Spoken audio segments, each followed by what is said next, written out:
सुप्रभात बच्चों। पाठ 17 झांसी की रानी की समाधि पर हम लोग पढ़ रहे थे। तो उसमें हम लोगों ने पाठ पढ़ लिया है, उसका भावार्थ मैंने आपको समझा दिया है। शब्द और कठिन शब्द भी हो गए हैं और आपको मैंने भावार्थ भी लिखवाया था। तो अब हम लोग प्रश्नोत्तर पर आते हैं।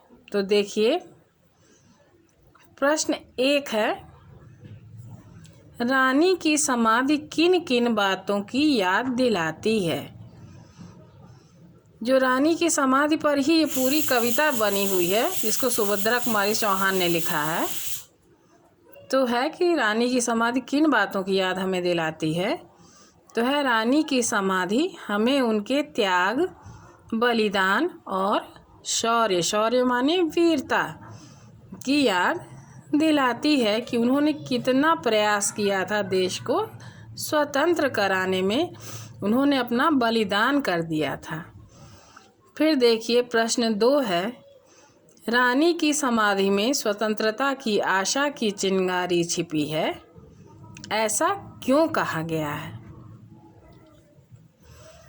तो उत्तर है, रानी की समाधि में स्वतंत्रता की आशा की चिंगारी छिपी है, ऐसा इसलिए कहा गया है क्योंकि झांसी की रानी लक्ष्मीबाई देश की स्वतंत्रता के लिए युद्ध करते हुए बलिदान हो गईं, अर्थात यहीं पर वो वीर गति को प्राप्त हो गई थीं। तो ये समाधि उनके बलिदान की गाथा गाती है और स्वतंत्रता की चिंगारी इसके अंदर छिपी है कि कितना उन्होंने प्रयास किया था देश को स्वतंत्र कराने के लिए।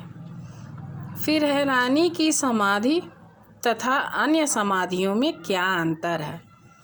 तो देखिए, रानी की समाधि तथा अन्य समाधियों में यह अंतर है कि रानी की समाधि का वर्णन महान कवियों द्वारा अद्वितीय रूप से, मतलब किसी दूसरे ने ऐसा वर्णन नहीं किया है, किए जाने के कारण अमर हो गया है, तथा अन्य समाधियों पर केवल अर्धरात्रि में निशीथ में छोटे छोटे जीव जंतु ही ध्वनि करते रहते हैं, आवाज़ करते रहते हैं, गुनगुनाते रहते हैं, बिनबिनाते रहते हैं। आगे देखिए, युद्ध भूमि में बलिदान के बाद वीर का मान बढ़ जाता है। इस कथन के समर्थन में कवि ने क्या उदाहरण दिया है।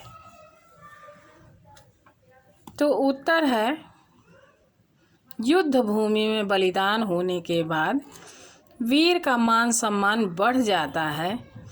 इस बात के समर्थन में कवि ने यह उदाहरण प्रस्तुत किया है कि जिस प्रकार सोने से भी मूल्यवान सोने की भस्म अर्थात राख होती है और वह अधिक महत्वपूर्ण होती है, उसी प्रकार युद्ध में वीर गति को प्राप्त होने पर, अर्थात युद्ध में बलिदान हो जाने पर, शहीद हो जाने पर वीर का मान और सम्मान और भी बढ़ जाता है और भी उसको गौरव प्राप्त होता है।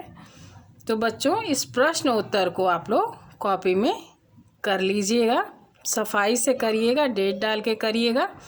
फिर हम लोग मिलते हैं अगली कक्षा में। तब तक के लिए धन्यवाद।